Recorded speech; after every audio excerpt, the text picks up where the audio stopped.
ప్రస్తుతం మనం నారాయణపేట జిల్లా మరికల్ మండలం దగ్గర ఉన్నాము.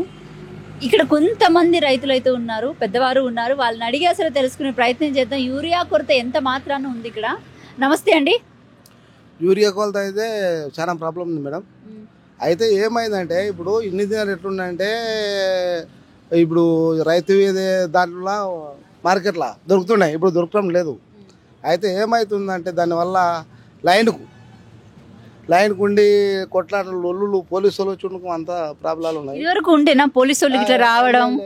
అప్పుడు 10 ఏళ్ళ కింద ఇందిరాగాంధీ గవర్నమెంట్ ఉన్నప్పుడే ఉండే, కాంగ్రెస్ గవర్నమెంట్ ఉండే అప్పుడు ఇదే పరిస్థితి. ఏరి కోరి మరి మహబూబ్ నగర్ ఈ రోజు కాంగ్రెస్ పార్టీ గెలవడానికి గల ప్రధాన కారణం మహబూబ్ నగర్ జిల్లా అని కూడా చెప్పొచ్చు. మహబూబ్ నగర్ జిల్లాలోనే ఏరి కోరి మరి తెచ్చి పెట్టుకున్నారు కదా. చర్చి కూడా మార్పిడి ఏమన్నా వస్తుంది అన్నట్లు చచ్చినాం, కానీ మార్పు వచ్చిందా? రాలే. మార్పు ఎలాంటిది జరగలే కూడా. అసలు ఏం మార్పు కనపడుతుంది చెప్పండి. ఏం మార్పు లేదు. ఓన్లీ ఏంది మార్పు అయిందంటే కరెంటు బిల్లు, ఇంట్లో బిల్లు ఒకటి మార్పు అయింది అంతే. సిలిండర్ లేదు. సిలిండర్ కూడా అదే 960 రూపాయలు తీసుకుంటున్నారు. ఇంకా సిలిండర్ లేదు, 6 గ్యారెంట్లు లేవు. అన్ని ఈ బస్సులు అని పెడితే బస్సులు ఎట్లా పోతున్నాయి, ఆ బస్సుల వల్ల కూడా ఒక సాంగ్ కొట్లాడే.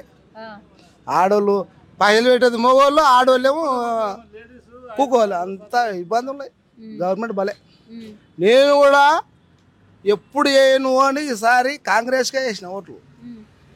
జర మారితే బాగుంటుంది ఏమన్నట్టు వేసినాం, కానీ వేసినాం బాగాలేదు. పాలన బాగాలేదు. పింఛన్ ఏం రాలేదు, పింఛన్ తీసుకోలే. రైతు బంధు వస్తుంది కానీ పింఛన్ రాలే. అయినా జర బాగాలేదు. మార్పు ఇప్పుడైనా తెలుసుకొని జర మంచిగా చేస్తే రేవంత్ రెడ్డి బాగుంటుంది, కానీ ఎట్లా చేస్తాడని తెలియదు. ఇంకా ఆరోగ్యాలు రంగం ఒకటే ఉంది కానీ ఐక్యం లేదు. మెయిన్ నిరుద్యోగులు, రైతులు, ఈ పింఛన్లు, 6 గ్యారెంట్లు చూడు కుంభం వచ్చింది. ముందు పోయింది. ఏమవుతుంది ఇప్పుడు కేసీఆర్ కి రేవంత్ రెడ్డికి తేడా కనబడుతుంది? తేడా ఉంది, బాగానే ఉంది. తేడా అయితే ఉంది. కాకపోతే మార్పు రావాలంటే మార్పు వేసింది అంతే. బాగా కనబడుతుంది. బాగానే వస్తుంది. ఇబ్బందులు ఉన్నాయి. రైతుకు ఇబ్బంది పెడితే చాలా లోటు వస్తుంది. రైతుకు పింఛన్ ధరలకు ఇబ్బంది పెడితే లేటు బాగుంది. రైతులకు మాటకము, పింఛన్ వాళ్ళకి, వృద్ధులకు ఏం చేస్తారు ముసలోళ్ళు? ఇంట్లో కొడుకుల దాడి, కోడళ్ళ దాడి అందలేక వాళ్ళకి కరెక్ట్ టైంకు పింఛన్ వస్తలేవు. ఏమంతా బాలేదు. కాదు అట్లా కాదు. యూరియా కొరత ఎట్లా ఉంది మరి మీకు ఏమన్నా అంటే? తిప్పలే ఉండదమ్మా. ఏరి వేసుకుని కదా తిప్పలే ఉండదు. ఏరి దొరుకుతలేదు. పొలాలు ఉన్నాయా? ఉన్నాయి, పొలాలు ఉన్నాయి. మరి బస్తాలు తెచ్చుకున్నాం. అంటే ఎన్ని రోజులు తిరిగారు యూరియా కోసం?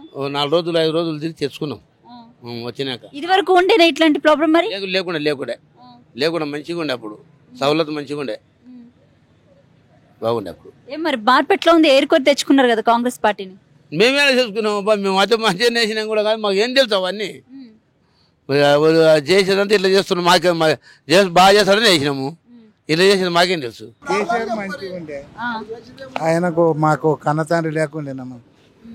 ఏం ప్రాబ్లం వచ్చినా 10 రూపాయలు. ఇప్పుడు రైతు ఇంతవరకు 2 సంవత్సరాలు రేవంత్ రెడ్డి రాకుండా ఉండింటే నువ్వు ఒక్క పైసా బాకీ లేనట్లు సేద్యం వ్యవసాయం చేసుకుంటుంటుంది. ఇప్పుడు ఈడొచ్చే దళితుడు వచ్చే మొత్తం అంత కంపార్చి ఏ దాంట్లో ఇది కాదు. ఈరియా కాడ పోతే 15 రోజులు తిరగాలి. తిరిగి సాప్ అన్నం తినకుండా ఉంటామమ్మ. ఎట్టి పరిస్థితి అయినా 100 రూపాయలు ఊక వేటు ఖర్చు అవుతాయి. పోవలే రావాలి రేపు వస్తుంది అంటారు. రేవంత్ రెడ్డి ఉన్నప్పటికీ కేసీఆర్ ఉన్నప్పటికీ తేడా కనసారి అంటే చెప్తుండే కదమ్మా. ఆయన ఏ లోటు లేకుండా మొత్తం టాక్ అయి ఉంటుండే ఇంట్లో. పెన్షన్ వస్తుందా మళ్ళీ నీకు? వస్తుందమ్మా. ఎంత వస్తుంది? 2000. 4000 అన్నాడేమో కదా. 4000 అన్నీ కానీ మరి ఇంక ఈయన ఏం చేస్తాం. ఎక్కతక్క అంటే ఇవి కూడా అది బంద్ చేస్తాడు. కరెక్టా లేదా? మళ్ళీ ఇంకా ఇప్పుడు మాకు పేగులు కాని వెళ్దాం. ఇంకా ఇవి అన్న రోజు చేప నీళ్ళ కన్నా అవుతుంది. ఆయపతనంగా జరగన నాకు 4000 ఇస్తానంటే అంటే ఉన్నది కూడా బుడతనం చేస్తే ఏం చేయాలి? ఆయనని పట్టుకున్న వాళ్ళ ఆయన ఎక్కడ ఉంటాడో ఎక్కడ పోతాడో గప్పాలు కొడతాడు. రేవంత్ రెడ్డి మాత్రం నచ్చలేదమ్మా. కాంగ్రెస్ పార్టీ వైఖరికి ఇట్లనే ఉండేనా మరి? అంటే అప్పుడు ఉన్నప్పుడు మంచిగా ఉండే. ఒకప్పుడు కాంగ్రెస్ పార్టీలో గుత్తకట్టలు దెబ్బలు తిన్నామమ్మ. తెలుగుదేశం అప్పుడు కాంగ్రెస్ గెలిచే ఎంటవాడి కొట్టి 9 దినాలు నేను ఊరు దిక్కపోయి